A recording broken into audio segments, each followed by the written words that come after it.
بسم اللہ الرحمن الرحیم۔ مسئلہ یہ چل رہا تھا کہ افعال شرعیہ پر جب نہیں وارد ہو تو وہ افعال جائز رہتے ہیں، اپنی ذات کے اعتبار سے وہ حسن ہوتے ہیں، اور کسی غیر کی وجہ سے، جس وجہ سے منع کیا گیا اس وجہ سے وہ کبھی ہوتے ہیں۔ من هذا النوع وطي الحائض فإن النهي عن قربانها باعتبار الأذى لقوله تعالى يسألونك عن المحيض قل هو أذى فاعتزلوا النساء في المحيض ولا تقربوهن حتى يطهرن۔ کہتے ہیں کہ یہ اسی طرح کا مسئلہ ہے حائضہ سے وطی کرنے کا منع ہونا۔ اللہ تعالیٰ نے فرمایا کہ یسألونک عن المحیض، یہ آپ سے حیض کے بارے میں سوال کرتے ہیں، آپ انہیں بتا دیجیے ہوا اذان، یہ ناپاکی ہے، فاعتزلوا النساء، تم دور رہو اپنی بیویوں سے حیض کے دنوں میں، اور ان کے قریب نہ جاؤ یہاں تک کہ وہ پاک ہو جائیں۔ تو اس آیت سے معلوم ہوا کہ حائضہ سے وطی نہ کرنا کس وجہ سے ہے، اذا، تکلیف کی وجہ سے اور گندگی کی وجہ سے۔ اصل میں یہ فعل جائز ہے، اصل میں وطی کرنا جائز تھا ان کا، اس لیے ایسی حالت میں کوئی وطی کرے گا تو اس پر احکام مترتب ہوں گے۔ یعنی کہ وہ احکام کیا مرتب ہوں گے؟ کل جب یہ کہا کہ یہ اپنی ذات کے اعتبار سے جائز ہے، فعل شرعی ہے، اپنی ذات کے اعتبار سے جائز ہے، اور وجہ حرام کس وجہ سے ہے؟ اذا کی وجہ سے۔ تو جو فعل جائز ہے تو اس سے مزید شرعی احکام بھی ثابت ہو سکتے ہیں، یترتب احکام ولا هذا الوطی، اس سے احکام ثابت ہو سکتے ہیں، فیثبت به الاحسان، اس سے احسان ثابت ہوتا ہے۔ کتاب الحدود میں جو زنا کی سزا ہے اس میں وہ جو مسلمان ہو، عاقل بالغ ہو، شادی شدہ ہو، اور اس نے ایک بار کم از کم شادی شدہ ہو اور اس نے ایک بار وطی کی ہو بیوی کے ساتھ، تو اس بندے نے اگر اس سے زنا ہو جائے اس کی سزا جو ہے وہ رجم ہے، اس کو کہتے ہیں محسن۔ تو کہتے ہیں کہ یہ اگرچہ حالت حیض میں وطی کرنا منع تھا، حرام تھا، لیکن پھر بھی کیونکہ یہ فعل شرعی ہے، اس فعل شرعی سے احکام ثابت ہو جائیں گے۔ اگر اس کسی بندے نے اپنی بیوی سے حالت حیض میں وطی کی تھی اور اس کے بعد اس سے وہ محسن ہو گیا، جو رجم کی حد کے لیے جو شرط ہے وہ اس میں پائی گئی ہے، اس وجہ سے اس پر شرعی حکم لاگو ہو جائے گا۔ یہ محسن ہو گیا، جب محسن ہو گیا تو اس کی جو سزا ہے رجم والی سزا اس کو دی جائے گی۔ تحل المرأة للزوج الاول، اسی طرح اس سے یہ مسئلہ بھی ثابت ہوگا کہ اگر کسی بندے نے، کسی عورت کو کسی مرد نے 3 طلاقیں دے دی اور اس کے بعد اس نے کسی اور مرد سے نکاح کیا، اس نے نکاح کیا تو زوج ثانی نے حالت حیض میں اس سے ایک بار وطی کر لی تو پھر بھی وہ زوج اول کے لیے حلال ہو جائے گی۔ تو قرآن نے کیا کہا؟ فلا تحل له حتى تنكح زوجا غیرہ، تو یہاں زوج اول کے لیے وہ حلال ہو جائے گی، حالانکہ اگر حالت حیض میں کی وطی معتبر نہ ہوتی تو یہ پہلے مرد کے لیے حلال بھی نہ ہوتی۔ وَيَثْبُتُ بِهِ حُكْمُ الْمَهْرِ وَالْعِدَّةِ وَالنَّفْقَةِ، یہ جو کہا فقہ میں آپ نے مسئلہ پڑھا کہ اگر کسی نے نکاح کیا اور نکاح کے بعد رخصتی نہیں ہوئی، رخصتی سے پہلے طلاق ہو گئی، تو جتنا مہر مقرر کیا تھا اس سے نصف مہر دینا پڑے گا، اور اگر رخصتی ہوئی اور وطی ہوئی تو پھر عورت مرد پر مہر بھی مکمل لازم ہو جائے گا۔ اس کے بعد اور اگر اور اس پر اگر طلاق دے دیتا ہے تو عدت بھی لازم ہوگی، اور یہ اس کے گھر میں بیوی آئی ہے تو اس کو خرچہ بھی اسے دینا پڑے گا۔ ان تمام صورتوں میں جس بندے نے نکاح کیا اور اس نے نکاح کرنے کے بعد بیوی سے وطی کی اس نے اور حالت حیض میں کی، اس صورت میں بھی یہ سارے مسئلے ثابت ہو جائیں گے، مہر بھی پورا ہو جائے گا اور اس عورت کو عدت بھی گزارنا پڑے گی، اور اس پر مرد پر اس کا نفقہ بھی لازم ہوگا۔ یہ مسائل کس وجہ سے سارے ثابت ہو رہے ہیں؟ بھلا اگرچہ یہ فعل تو ناجائز ہے، منع کیا شریعت نے اس سے، لیکن کیونکہ یہ فعل شرعی اور افعال شرعیہ پر جب نہیں وارد ہو تو وہ کام اپنی اصل کے اعتبار سے تو جائز رہتے ہیں، کسی غیر کی وجہ سے ممنوع تھے، وہ غیر نہیں پایا گیا، پھر بھی وہ کام شرعی کام جائز ہی رہتا ہے، اس لحاظ سے کہ اس سے شرعی احکام ثابت ہو سکتے ہیں۔ ولو امتنعت عن التمکین لاجل الصداق كانت ناشزة عندهما فلا تستحق النفقة، اگر کسی نے حالت حیض میں بیوی سے وطی کرنے لگا اور اس نے اسے وطی نہیں کرنے دی تو پھر بھی وہ اس کی نافرمان کہلائے گی، نافرمان کہلائے گی تو اس پر مہر جو ہے وہ جو مہر اگر مرد نہیں دیتا اس کے بغیر اسے، تو پھر وہ مہر اس پر لازم نہیں ہوگا اور نفقہ بھی اس پر لازم نہیں ہوگا۔ اگرچہ اس مسئلے پر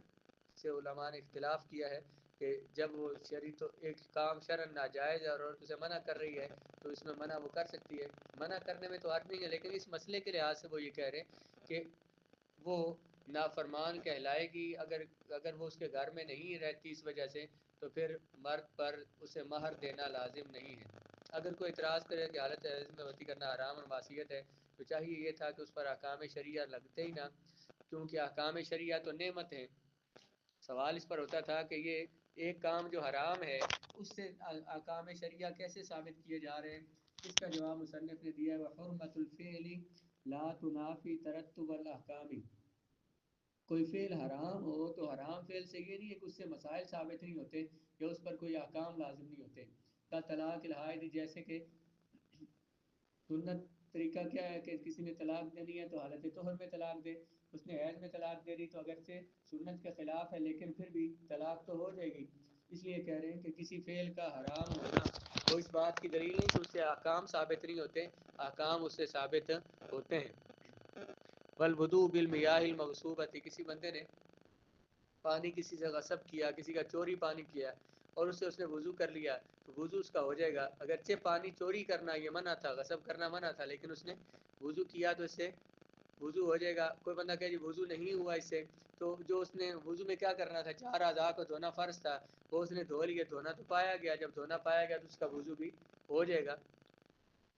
ایک لحاظ ادھر سے دیکھا جائے کہ پانی چوری کا ہے یا پانی غصب کا ہے تو اس کا بظاہر یہ کہ بھئی شرعی طور پر یہ منع ہے تو ایک کام ممنوع ہے، اس سے شرعی احکام کیسے ثابت ہوتے ہیں؟ تو کہتے ہیں کہ ممنوع عمل سے بھی شرعی احکام ثابت ہو جاتے ہیں۔ کسی بندے نے کسی کا تیر کمان کسی کی چوری کر لی اور اس کے ساتھ اس نے شکار کیا، جس جانور کو شکار تیر لگا تو اس جانور کا گوشت کھانا حلال ہے۔ اگرچہ یہ چوری کرنا اور چوری کا تیر کمان استعمال کرنا یہ جائز نہیں تھا، لیکن جو اس نے شکار کیا تو وہ جانور اس کے ساتھ اس لیے حلال ہے۔ اس طرح کسی کی چھری غصب کر لی، اس کے ساتھ جانور ذبح کیا تو اب بظاہر چوری جو چھری غصب کرنا صحیح نہیں تھا، لیکن اس کے ساتھ جو جانور ذبح کیا ہے تو وہ ذبح ہو گیا ہے، وہ حلال ہے جانور۔ کسی کی غصب کی زمین میں کسی نے نماز پڑھی اسی طرح تو وہ نماز اس کی ہو جائے گی، فرض اس کا ادا ہو جائے گا، اگرچہ مغصوبہ زمین میں اسے زمین غصب نہیں کرنی چاہیے تھی کسی کی، اس میں نماز اسے نہیں پڑھنی چاہیے تھی، لیکن پڑھ لی تو نماز ہو جائے گی۔ تو والبیع فی وقت نداء، قرآن نے کہا کہ جمعے والے دن جب ندا دی جائے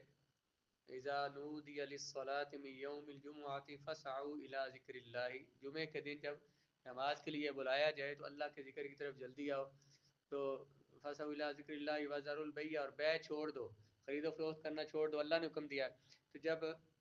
اگر کوئی بندہ اس ٹائم کوئی سودا کرتا ہے، اگرچہ شریعت نے منع کیا تھا لیکن یہ اس کا سودا کرنا، دکاندار کا پیسے لینا اس کے لیے حلال ہے، اور جو گاہک ہے اس نے جو چیز خریدی ہے وہ اس کے لیے حلال ہے۔ تو حرمت الفعل لا تنافی ترتب الاحکام، کسی فعل کا حرام ہونا یہ اس بات کو لازم نہیں کرتا کہ اس سے کوئی مسئلہ ہی ثابت نہ ہو، کوئی حکم ثابت نہ ہو، بلکہ حرام فعلوں سے بھی احکام ثابت ہوتے ہیں۔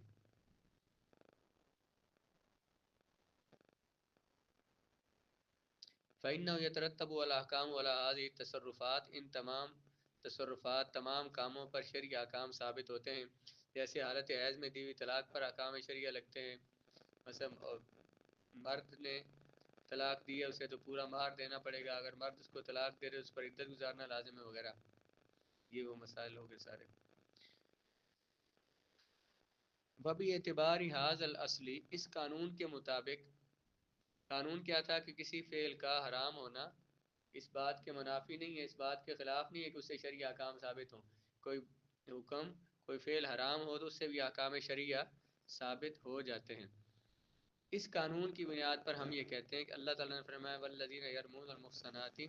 ثم لم یأتوا بأربعة شہداء فاجلدوہم 80 جلدۃ، وہ لوگ جو تہمت لگائیں پاک دامن عورتوں کو، ثم لم یأتوا بأربعة شہداء، پھر نہ لا سکے گواہ، فاجلدوہم 80 جلدۃ، تم نے 80 کوڑے لگاؤ، ولا تقبلوا لهم شہادۃ ابدا، ان کی گواہی قبول نہ کرو، واولئک هم الفاسقون، یہ لوگ فاسق ہیں۔ کیا فرمایا کہ جو لوگ المحسنات پاک دامن عورتوں کو زنا کی تہمت لگائیں اور پھر 4 گواہوں سے یہ زنا ثابت نہ کر سکیں تو انہیں 80 کوڑے لگاؤ اور ان کی گواہی کبھی قبول نہ کرو، یہ فاسق ہیں۔ آگے کیا فرمایا ان الفاسق من اہل الشہادتی فینعقد النکاح بشارت الفساق لأن النہی عن قبول اشارتی بدون الشہادتی محال۔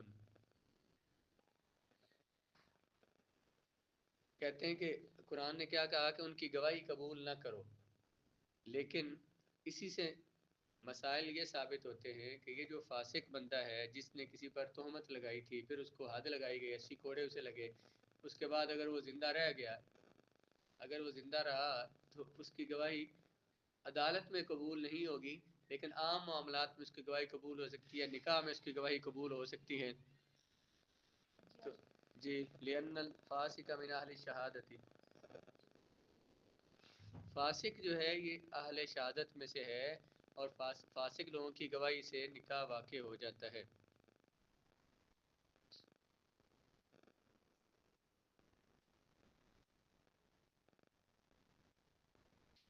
اس پر دلیل کیا دیا نا آپ نے؟ اللہ نے کیا فرمایا؟ ان کی گواہی قبول نہ کرو، گواہی ان کی قبول نہ کرو۔ ایک بندہ، ایک مسئلہ یہ ہے کہ فلاں بندہ جو ہے نا اس کے سے تم نے کوئی چیز نہیں لینی، وہ روٹی لائے تم نے اس سے روٹی نہیں لینی، کیا اس کا مطلب ہے؟ وہ روٹی لائے گا، روٹی لانے کے قابل ہوگا تو آپ کہیں گے کہ اس سے روٹی نہیں لینی آپ نے۔ اگر وہ لا ہی نہیں سکتا، اگر وہ لا ہی نہیں سکتا تو کہہ سکتے ہیں میں اس سے لی روٹی تم نے، اس کی روٹی تم نے قبول نہیں کرنی۔ اسی طرح سے فرما رہے ہیں کہ جس کو اللہ نے کہا لا تقبلوا لهم شہادتاً ابدا، ان کی گواہی قبول نہ کرو، تو اس کا مطلب ہے کہ وہ بندہ گواہی کے قابل ہے تو اس سے قرآن اسے روک رہا ہے کہ اس کی گواہی قبول نہ کرو، یعنی بالکل اس کی اہلیت ختم نہیں ہو جاتی کہ یہ گواہی کے قابل ہی نہیں رہا، گواہی کے وہ قابل ہے، اہلیت اس کی گواہی کی ہے لیکن قبول نہیں ہوگی اس کی گواہی، کیونکہ کسی چیز کی قبولیت اور عدم قبولیت اس چیز کے موجود ہونے کے بعد ہی ہو سکتی ہے۔ اس لیے ایک ہے گواہی کی اہلیت، ایک ہے گواہی کو قبول کرنا، تو جب تک کوئی گواہی کے اہل ہی نہ ہو تو اس کی گواہی کو قبول کرنے پر نہیں، تو عاجز کو نہیں ہے، اور عاجز کو نہیں کرنا شارع کی طرف سے محال ہے۔ کیا کہا ہے کہ اس کا گواہی کا اہل ہونا، اور دوسرا اس کی گواہی قبول کرنا، قرآن نے کہا اس کی گواہی قبول نہ کرو، دوسرا لیکن یہ ہے کہ وہ گواہ بن سکتا ہے، گواہی کے قابل ہے، کیونکہ اگر وہ گواہی کے قابل ہی نہیں، ایک بندہ ایک کام کر ہی نہیں سکتا اور اسے کہا جب اس کی گواہی نہیں لینی ہے، اس سے کام نہیں کرنا تو نے، تو یہ عاجز کو نہیں کرنا لازم آئے گا۔ جو بندہ پہلے ہی عاجز ہے، کام نہیں کر سکتا، اس کو روکا جا رہا ہے، تو یہ اللہ تبارک و تعالیٰ ایسا نہیں کرتا کہ جو کام بندہ کر نہیں سکتا اس کے بارے میں کہے گا یہ نہیں کرنا، وہ جو کر ہی نہیں سکتا بندہ تو کیوں فرمائے گا؟ اس وجہ سے جب اللہ تعالیٰ نے فرمایا لا تقبلوا لهم شہادتا ابدا، ان کی شہادت کو کبھی قبول نہ کرو، تو معلوم ہوا کہ ان میں شہادت کی اہلیت تو ہے لیکن ان کی یہ شہادت قبول نہیں ہے۔ وَإِنَّمَا لَا يُقْبَلْ لَمْ يُقْبَلْ شَهَادَتُهُمْ لِفَسَادٍ فِي الْأَدَاءِ لَا لِعَدْمِ الشَّهَادَةِ أَصْلًا، ان کی گواہی اس وجہ سے قبول نہیں ہے کہ ان کی گواہی ادا کرنے میں فساد آ گیا، گواہی ادا کرنے میں خرابی آ گئی ہے، اس وجہ سے نہیں کہ ان کی گواہی بالکل ہے ہی نہیں ہے۔ وَعَلَى هَذَا لَا يَجِبُ عَلَيْهِمُ اللِّعَانُ لِأَنَّكَ إِذَا ذَلِكَ أَدَاءُ الشَّهَادَةِ وَلَا أَدَاءَ مَعَ الْفِسْقِ، عام معاملات میں یہ گواہی دے سکتے ہیں لیکن عدالت میں گواہی نہیں دے سکتے، اسی وجہ سے ایسا بندہ جس کو حد قذف لگ چکی ہے تو وہ اگر اپنی بیوی کو تہمت لگا دے زنا کی، فقہ میں آپ نے پڑھا ہے اس کے وہ لعان کریں گے، یاد ہے کوئی نہیں فقہ یہ باب؟ کسی نے بیوی کو کہا کہ میں نے اسے زنا کرتے دیکھا ہے تو اسے کہا جائے گا 4 گواہ لے کے آ، گواہ اس کے پاس نہیں ہے، اب وہ کہتا ہے کہ میں سچ بول رہا ہوں، عورت مانتی نہیں ہے، وہ اس کا انکار کریے تو ان میں لعان کروایا جائے گا، 4 قسمیں مرد اٹھائے گا کہ میں نے اس کو طرف جو زنا کی نسبت کی اس میں سچا ہوں، 5ویں بار کہے گا کہ اگر میں اس میں جھوٹا ہوں تو مجھ پر اللہ کی لعنت ہو، عورت کہے گی کہ جو اس نے میری طرف زنا کی تہمت لگائی اس میں جھوٹا ہے، 4 گواہیاں یوں دے گی، اور 5ویں بار یہ کہے گی اگر یہ سچا ہو اس میں تو مجھ پر اللہ تعالیٰ کا غضب ہو، اس کے بعد میں جدائی ہو جائے گی۔ اس لعان کے لیے بھی شرطیں تھیں کہ مرد جو ہے وہ مسلمان ہو، عاقل بالغ ہو، اور اس پر کبھی حد قذف نہ لگ چکی ہو، اگر اس پر حد قذف لگ چکی ہے اس سے پہلے تو وہ ان گواہیوں کے قابل نہیں ہے، کیونکہ قرآن نے کہا ولا تقبلوا لهم شہادتا ابدا. ایسا بندہ جو ہے جس کو ایک دفعہ حد قذف لگ چکی ہے لعان نہیں کر سکتا. اگر اس نے اپنی بیوی کو بھی یہ کہا، اس پہ تہمت لگائی ہے اور زنا کی، اور وہ عدالت میں اس پہ مقدمہ کر دیتی ہے، تو اس کو 80 کوڑے لگیں گے. اس کی گواہی نہیں مانی جائے گی، اس کی بات نہیں مانی جائے گی. حد قذف اس کو لگے گی کیونکہ اس کا ایک دفعہ جھوٹا ہونا ثابت ہو چکا ہے. اسی لعان میں کہا گیا کہ اگر یہ جب لعان ہوا تو ظاہر مرد اور بیوی میں جدائی ڈال دی گئی. امام ابو حنیفہ نے فرمایا کہ یہ طلاق بائنہ ہے، اور امام ابو یوسف نے فرمایا کہ یہ فسخ نکاح ہے مکمل، ہمیشہ کے لیے ایک دوسرے کے لیے حرام ہو جائیں گے. تو انہوں نے فرمایا کہ اگر اس کے بعد جب یہ لعان ان میں ہو گیا، اس کے بعد کبھی اس مرد نے کسی عورت پہ لگائی تہمت اور اسے حد قذف لگ گئی، تو اس جھوٹی تہمت کی حد لگ گئی، اس کا وہ جو پیچھے لعان ہوا تھا اور بیوی اس کے لیے دائمی حرام ہوئی تھی، وہ والی حرمت اس کی ختم ہو جائے گی، کیونکہ اس کا جھوٹا ہونا ثابت ہو گیا. اب اس کا جھوٹا ہونا ثابت ہو گیا کہ یہ جھوٹ بولتا ہے اس طرح کے، اس وجہ سے اس کا پچھلا وہ لعان والا حکم ساقط ہو جائے گا. اور وہ جو اس کے لیے جنہوں نے کہا نا کہ دائمی حرام ہو جائے گی، وہ کہتے ہیں کہ اب اس کے لیے وہ حرام نہیں رہے گی، اس سے وہ نکاح کرنا چاہے تو کر سکتا ہے. اسی طرح اگر وہ جو بیوی تھی جس نے اس وقت نہیں مانا، اس نے کہا کہ جھوٹ بول رہا ہے، مرد نے مجھ پر تہمت لگائی ہے، اس کا کبھی زنا کرنا ثابت ہو جائے تو اور اس پر حد لگ جائے اس سے زنا کی، تو اس کے بعد بھی لعان کا حکم ختم ہو جائے گا، لیکن وہ تو مر جائے گی، اس کے بعد ختم کرنے کا مقصد ہی ختم ہو جائے گا. اچھا جی، والا ھذا لاجب علیہم اللعان، اسی وجہ سے ان میں لعان نہیں ہو سکتا اس مرد اور عورت میں. لأن ذلک اداء الشہادت، کیونکہ لعان میں گواہی دینا ہوتی ہے. جس بندے نے جس پر حد قذف لگی تھی، اگر اس نے اپنی بیوی کو تہمت لگائی، اس کی طرف زنا کی نسبت کی، تو یہ لعان اس کے ساتھ نہیں کر سکتا، کیونکہ لعان میں بھی گواہی ادا کرنا ہوتی ہے. ولا ادا مع الفسق، یہ بندہ فاسق ہے. قرآن نے کہا کہ کیا اولئک هم الفاسقون، یہ لوگ فاسق ہیں اور ان کی گواہی قبول نہ کرو، اس لیے اس کی گواہی قبول نہیں ہوگی.